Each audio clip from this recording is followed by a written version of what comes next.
Welcome back to Book Club.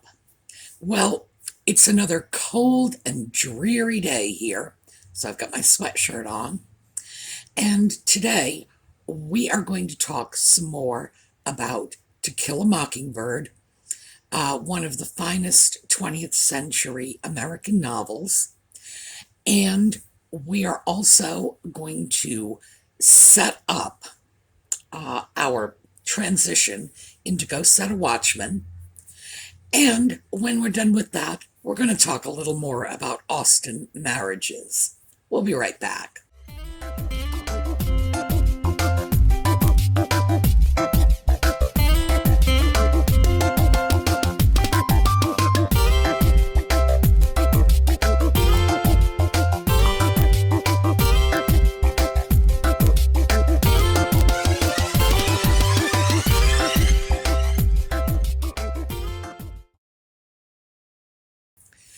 So, as we've previously discussed, To Kill a Mockingbird is one of the incidents from Go Set a Watchman, which covers a longer period of time, and it was sort of teased out of Go Set a Watchman, which was the original draft, and then developed into an incredibly powerful story of race relations.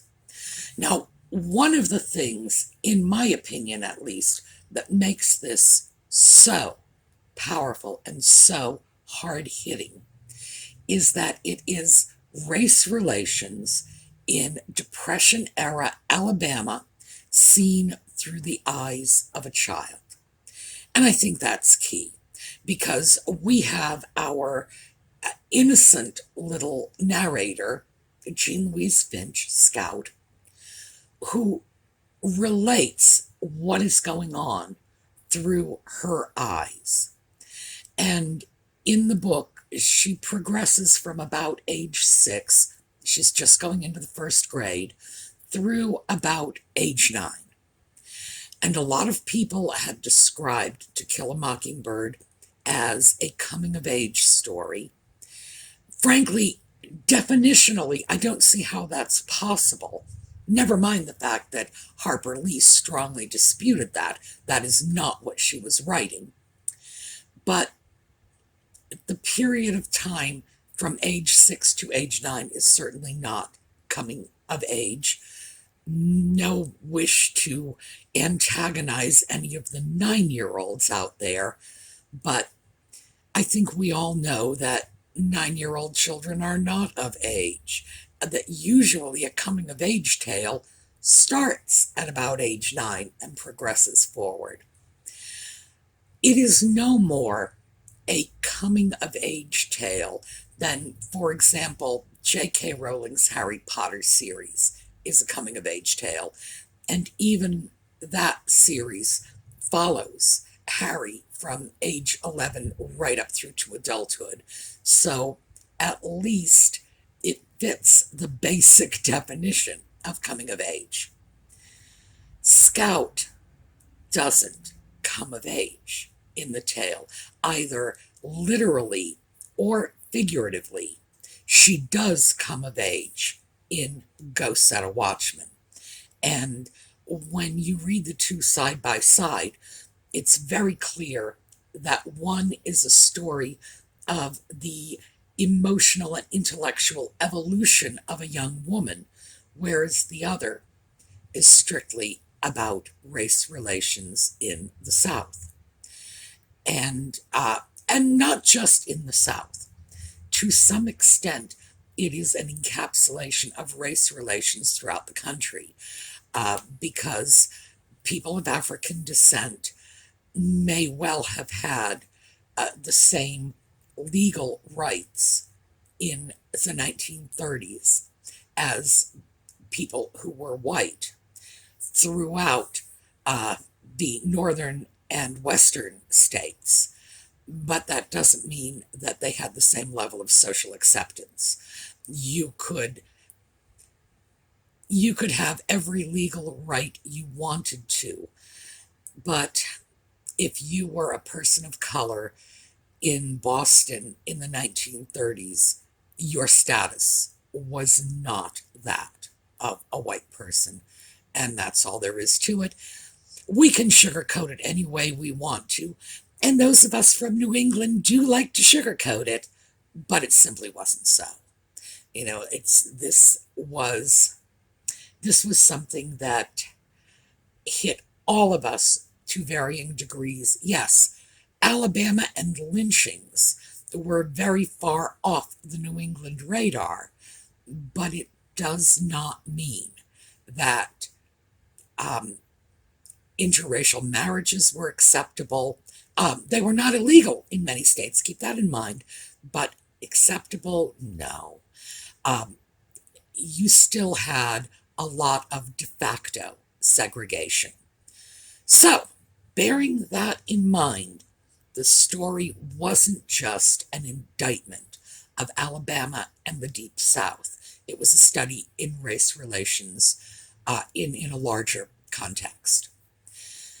So, what we have as we go through the story is we have Jean Louise Finch, a little 6-year-old, trying to sort out her relationship with the world around her. She has a black cook who is virtually a surrogate mother to her. She loves Calpurnia. She hates Calpurnia. She thinks that Calpurnia is mean to her. She thinks Calpurnia is her best friend. Calpurnia is the one she goes to when she needs comforting. And in the meantime, of course, her father is defending a black man who has been accused of raping a white woman. As the book progresses, we see that this was physically impossible. The black man in question has an incapacitated right arm. He could not have, throttled someone. He certainly would have been very unlikely to even overpower a healthy young woman. And there's no medical evidence to indicate that any sex act had taken place to begin with.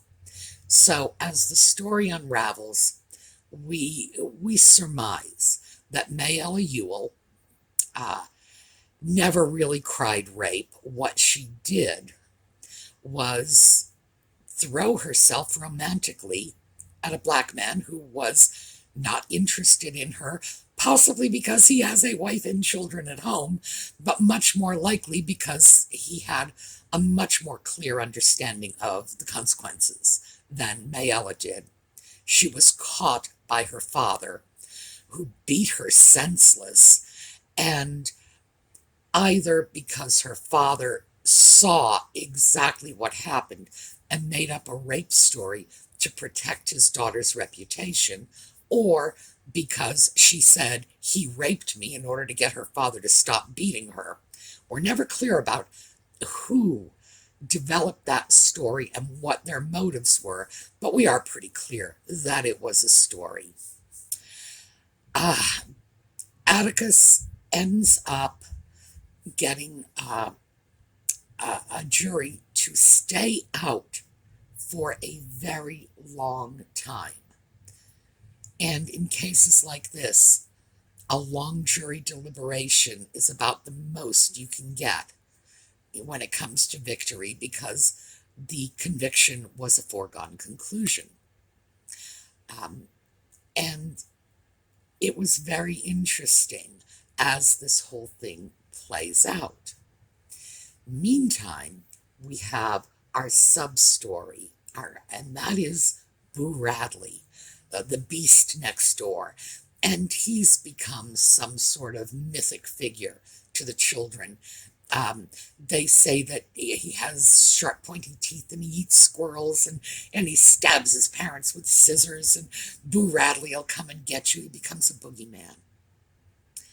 But in fact, Boo Radley saves the lives of the Finch children when Mayella Ewell's father goes after them in retaliation for Atticus essentially, I was going to say making a fool of him, but essentially encouraging him to make a fool of himself in the courtroom.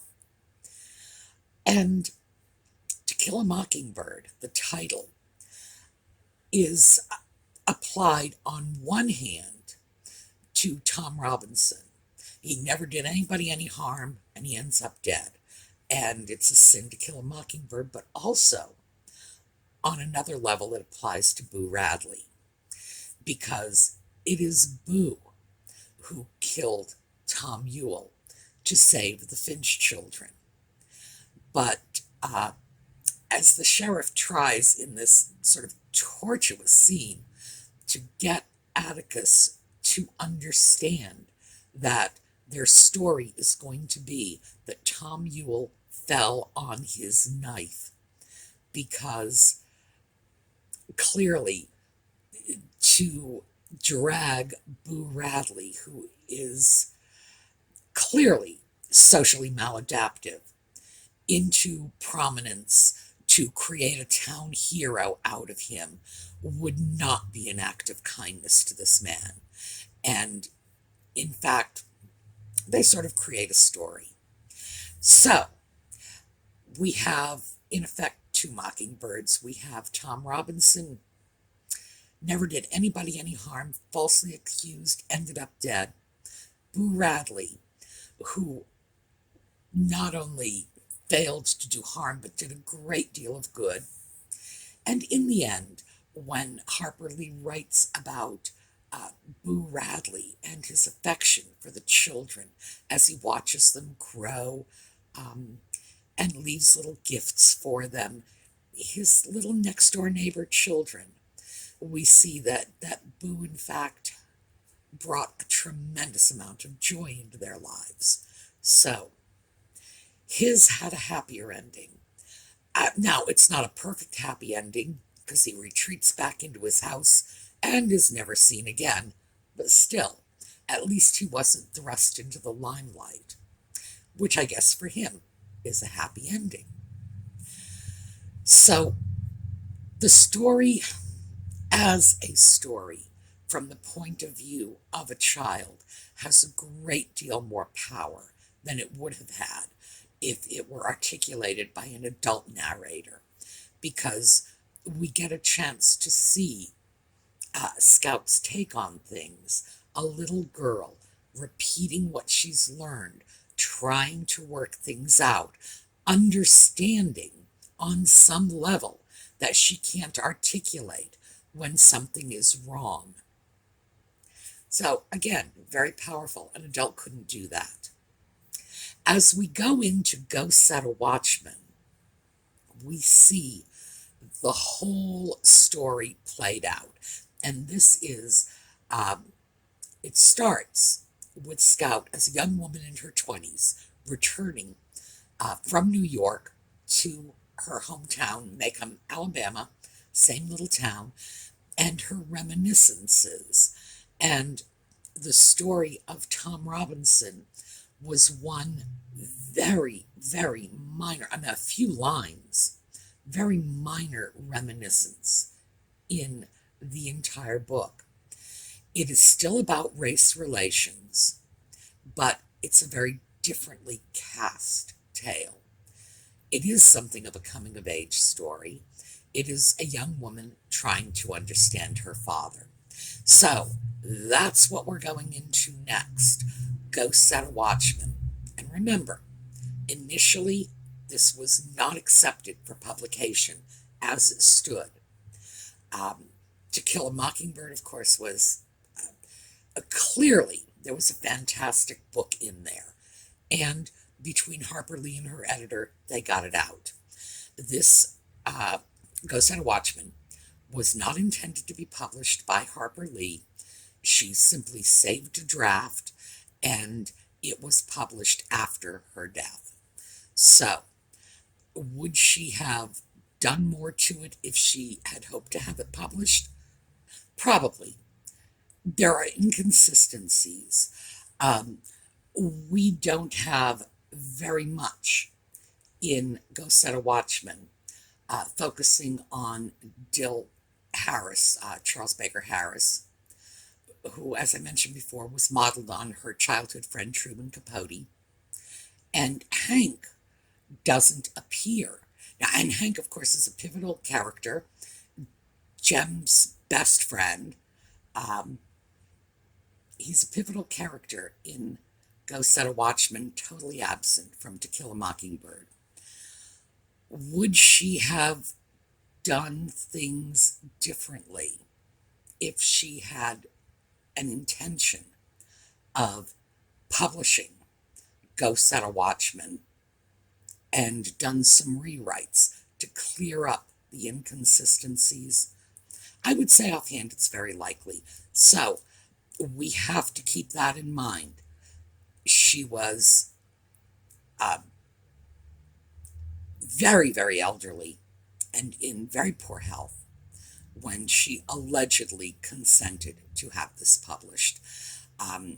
Personally, I do not believe she knowingly consented to this. It just seems extremely unlikely to me that she would have gone 50 years not having it published and then all of a sudden on her deathbed saying, yeah, go ahead. Sorry, don't buy it. Anyway, that's up next. So we're going to get into that. And now, in the meantime, we're going to look at some more Austen marriages. And we are going to look at Pride and Prejudice today. Now, I know we have not read that as part of book club. If you want to, I'm totally game. It's a great book. It is Jane Austen's most popular book. I think it is her second best. Now, I think her best is Persuasion, which we have read. And a lot of serious Austen scholars would agree with me. This is not a minority opinion. But Pride and Prejudice is the most well-known and certainly the most popular. So let's take a look at some of the marriages we have there. First up, Mr. and Mrs. Bennet. I think this is one of the worst marriages in all of Austen's body of literature. And that's saying something because when it comes to lousy marriages, and we'll get to Mansfield Park eventually, she sets a really high bar. And I would say this one is definitely really bad. When we talked about Marriage in Northanger Abbey, remember I said that this whole thing got me started because there is a YouTuber who was going on about lousy marriages in Austen and held up as the worst marriage that of General Tilney and his wife. And all I could think of is, you haven't read Austen. Boy, she's got marriages that make this one look like the love story of the ages. Nevertheless, as I mentioned, that, according to Henry Tilney, which means we've got Austen's words, is a marriage in which General Tilney may have injured his wife with his temper, but never with his judgment. And one of the reasons that marriage looks not dreadful to me is seeing exactly the reverse. And that's what we have in Mr. and Mrs. Bennet's marriage. This is a marriage in which a man does not injure his wife with his temper. The man has a very good temper. He's very pleasant and affable and cheerful and sarcastic and condescending and whatever. But he does not bark at his wife. He does not scold her. He makes fun of her, but in a way that she really doesn't understand. We see a lot of this going over her head. So his temper doesn't injure her, but his judgment injures everyone around him, not just his wife. So what are my problems with Mr. Bennet? Well, Mr. Bennet is portrayed very favorably in the book. But if you look beyond the affection of his daughters and his rather pleasant personality, and just look at him as a husband, as a father, he is deficient right across the board. His estate is entailed away from the female line. If he doesn't produce a son, his next relative, which turns out to be Mr. Collins, is going to get the estate when he is gone. That means there is nothing for his wife and children. Nothing. And at one point in the book, he said, well, if I had put aside a sum of money to encourage worthless young men to come and court my daughters, yeah, nice talk, but he never did it. Well, we thought we were going to have a son, and the son and I would jointly cancel the entail. Well, it didn't happen. And given the fact that when we look at the opening passage of the book, his youngest daughter is almost 16, I would say he had a good 10 years in which to reconcile himself to the fact that a son was not likely to be forthcoming. That means a good 10 years to put aside at least a little something to take care of his family in the event of his premature passing. No, he's checked out. The man is not particularly happy in his life, and he has just completely abrogated his responsibilities. He is not present. He's not present as a husband. He's not present as a father. We know from various passages in the book, the one that comes to mind is when Lizzie is with Lady Catherine, explaining that she didn't have a governess, but they had books and those who wanted to learn could, but no one made them. Presumably, if they didn't even want to learn to read and write, nobody was going to make them do it. So these are young women who, by their station, should be young gentlewomen, not educated, educated to whatever level they themselves as children have chosen to become educated. No dowries. They have nothing on their marriage. The only thing they have, and we know this from a conversation with Mr. Collins, is that their mother had 5,000 and they will get that on her passing. So each daughter will be entitled to 1,000. And that's 1,000 pounds. It's not, well, this is not a considerable amount of money. They are not utterly penniless, but it is not what anyone would consider a respectable fortune. So he's left his family without the means to carry on if anything happens to him, without the financial, and not just financial, but educational attributes that they would need to go out into the world. And in effect, the family's fortunes are redeemed by the fact that the two eldest girls are pretty and charming and have caught some good men. None of this accrues to the credit of Mr. Bennet. His judgment is severely flawed, and the fact that he doesn't scold his wife, well, I dare say the late Mrs. Tilney is probably overall, when she was married, in a better situation. Perhaps she had more emotional ups and downs in her daily life, but she had a much more secure situation. Her children were clearly very well educated. The general's temper may have been sharp, but there were no Lydia Bennets in that household. No one was about to run off and elope. And we use that euphemistically. What Lydia did was run off and live in sin with a man.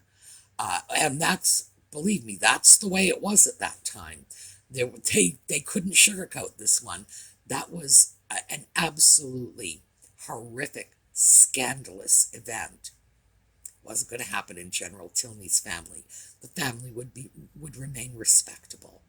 The Bennet family, well, you know, as Mr. Collins said, quoting Lady Catherine, who should want to connect themselves with a family like this? So his lack of judgment has really materially harmed his children. And I have to say, it is without a doubt one of the worst marriages in Austen. But it has that pleasant veneer because Mr. Bennet seems to be treating everything as a joke. And problem is that doesn't make it a joke. That just means he has failed to take seriously those things that a prudent husband and father would have taken seriously. I'm not nominating that for the worst marriage. As I say, Austen's bar is stratospheric on that one, but I would still say one of the very worst. We have a few other minor characters who are married in this story. Mr. Bingley's sister and her husband, that's Mr. and Mrs. Hurst. Not a marriage I would want to be in, but Mr. Hurst, who apparently likes to drink and hunt, and that's about all he likes to do, seems to suit his wife perfectly well. They don't seem to be unhappy. So, who am I to judge?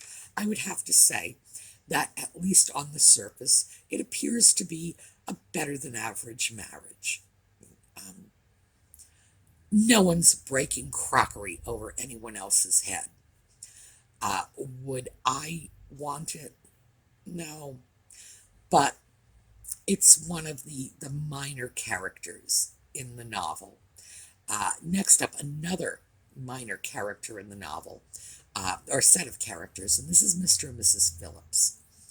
Mrs. Phillips is the sister of Mrs. Bennet. Mr. Phillips is her husband, a lawyer, and apparently he's very much the same sort of personality as Mr. Hurst. He smells of port, which suggests he drinks too much.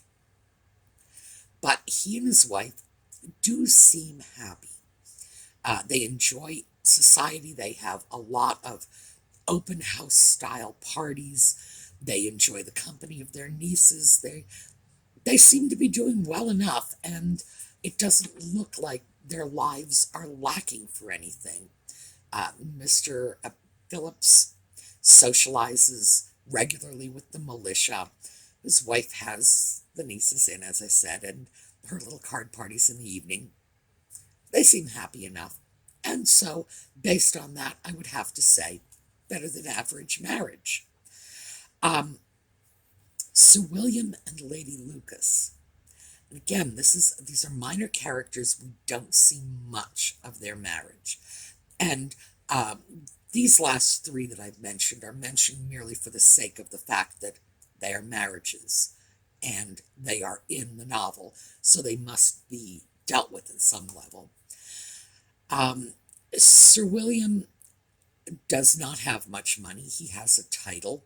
Apparently he made a favorable address to the king at some point and got knighted, and then they decided they were a little too big for their britches, and he retired to the country.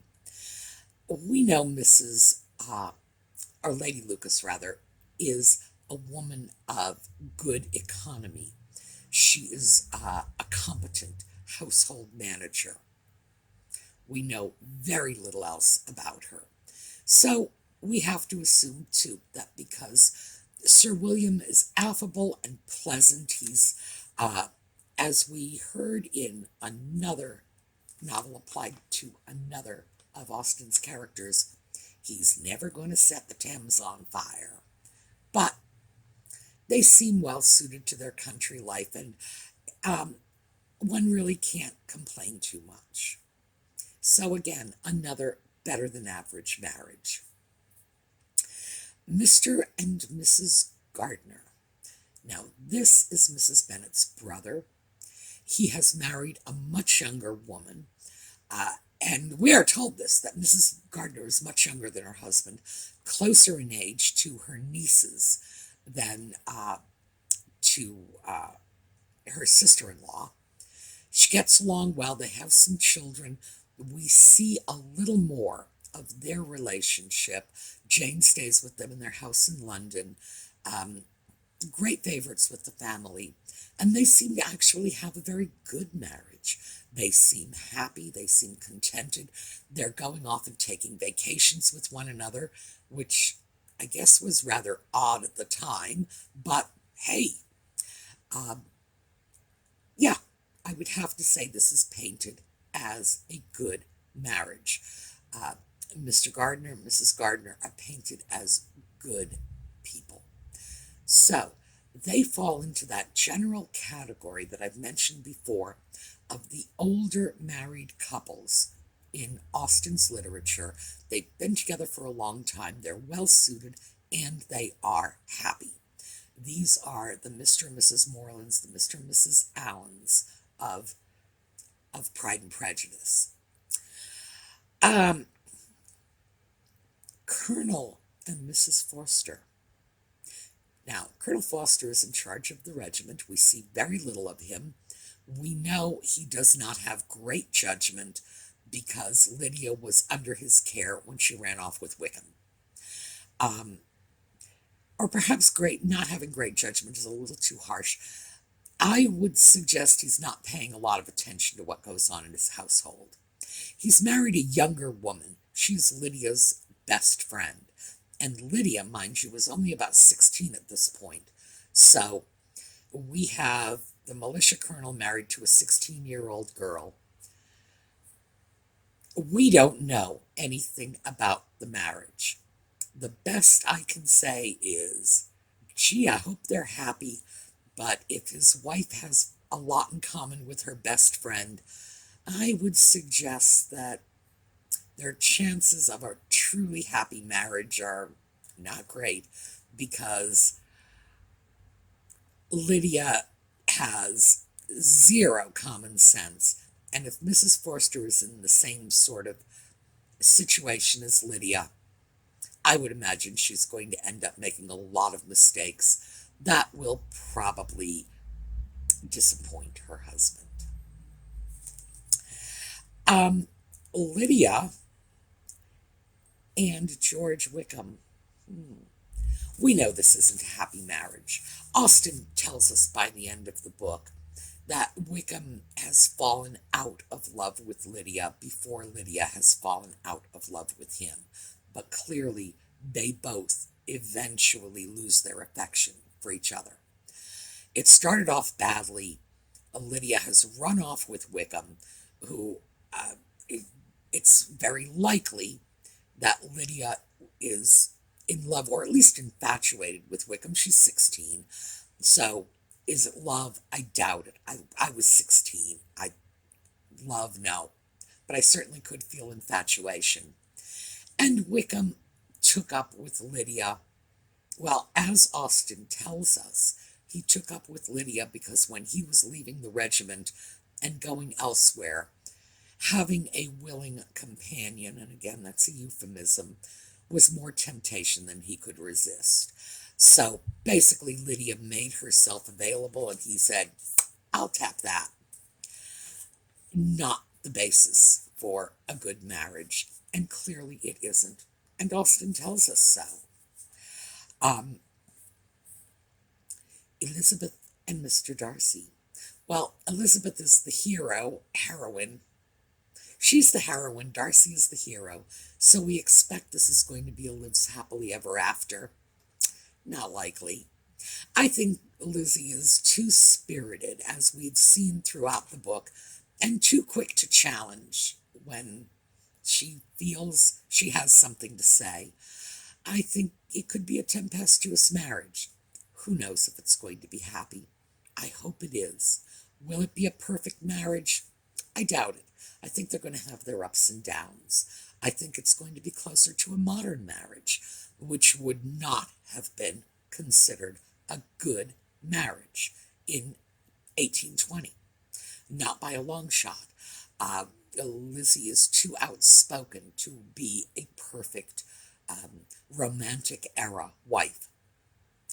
So, where are we left? We can speculate. And speculation on Jane's marriage to Mr. Bingley has already taken place when her father says that, you're both so trusting, all your servants will take advantage of you, and so good-natured, nothing will ever get decided upon. I think that is going to be a terrific marriage. They are going to treat each other with great kindness and great deference, and thank goodness they have a lot of money, because, yeah, they're going to be more generous than perhaps they should be. But will they be happy? I think so. I think this is one of the good ones. And, of course, I've saved the best for last. As I've mentioned before, my favorite of all Austen characters is Charlotte Lucas. Charlotte has no respect for men, no respect for marriage, and with no respect for men and no respect for marriage, Austen tells us that matrimony is the object of her life. She needs to make a good marriage, and by good marriage, she needs to marry a respectable man with a respectable income so that she is not a burden to her family. Charlotte Lucas had to have been very, very typical of the large number of young women of this era who were reasonably gently brought up. In other words, these were women raised to be gentlewomen. They had social standing. They had education. They didn't have money. And without money, they were doomed to be spinsters like Miss Bates in Emma, or like Jane Fairfax, again, in Emma, having to resort to becoming a governess in order to earn their own living, which is something that was unthinkable for a gentlewoman. It was marriage or death for these women. So Charlotte knew her only option was to marry. And she does. She marries Mr. Collins, and Mr. Collins is delighted with her. Mr. Collins thinks he has hit the jackpot with his dear Charlotte, that they are in agreement on all things, and she's just excellent, and Lady Catherine likes her and approves of her. Mr. Collins is in seventh heaven over his marriage. And Charlotte is perfectly content with her situation. Yes, Mr. Collins is a fool, but as Jane points out, he's not vicious. He's not a bad man. He's not a sensible man. He is a bit of a buffoon. Well, frankly, a lot of a buffoon. He's a sycophant, a weird combination, as Austen points out, of obsequiousness and arrogance, and no woman's idea of the ideal man. But this is what Charlotte has chosen, and she puts the best possible face on it. When he says something that causes her to blush, she looks the other way. And I think this is one of the very best marriages in all of Austen, because each party has gotten exactly what they bargained for. Charlotte has gotten the economic security she needs, and she puts her company manners on the table. She is kind and tolerant and indulgent and a good wife in every way she can be to Mr. Collins. He's in seventh heaven, and she is already, when we finish the book, she is already well on her way to producing the male heir he needs in order to keep the Longbourn estate in his line. She's already on her way. And she will do it. That's one of the things, even though the book never tells us if the child she is carrying is a boy or a girl, We know this is Charlotte. She's going to have that boy if she has to smuggle him in the warming pan to do it. It is a sound marriage. It's not based on love. Whatever Mr. Collins feels for Charlotte is imaginary, and Austen tells us this pretty much point blank. You know, he was in love with Lizzie one day, he's allegedly in love with Charlotte the next. It's not reality. It's some chimerical feeling he has. But it's okay, because Charlotte is going to do her part. And I see this as an excellent partnership. And in the early 1800s, most marriages were partnerships. That is what they were. You were blending two families, and your family was involved in your choice of a husband or wife.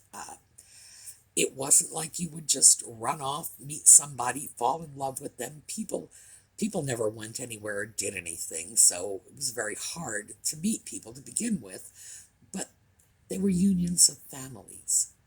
And I would therefore say that this is one of the best marriages. They've each gotten what they've bargained for, and each one of them is putting their ante into the pot as well. Charlotte hasn't said, well, I got the ring on my finger, now I can treat him like the crap that he deserves to be treated like. Oh no, oh no. She is treating him like he is the king of Siam. Good for her. And he is doting on Charlotte. Who cares if it's reality? Mr. Collins' imaginary feelings of love are as real to him as anyone else's real feelings of love are to them.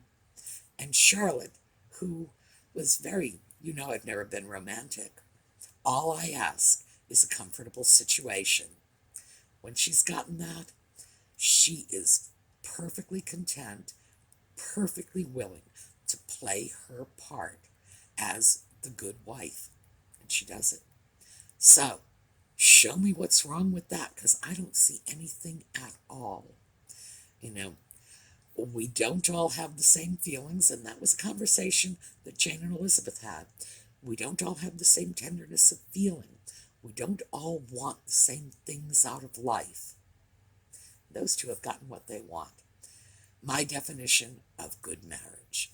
All right, so this has run a little long, and I'm sorry for that, but Charlotte Collins, you're going to have to forgive me.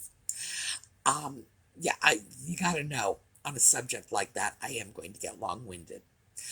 I will see you all next week when we're going to get into Ghosts That Are Watchmen, and I will see you tomorrow when we are going to take a look at more goodies from the Fancy Schmancy Antique Mall. Okay, see you then.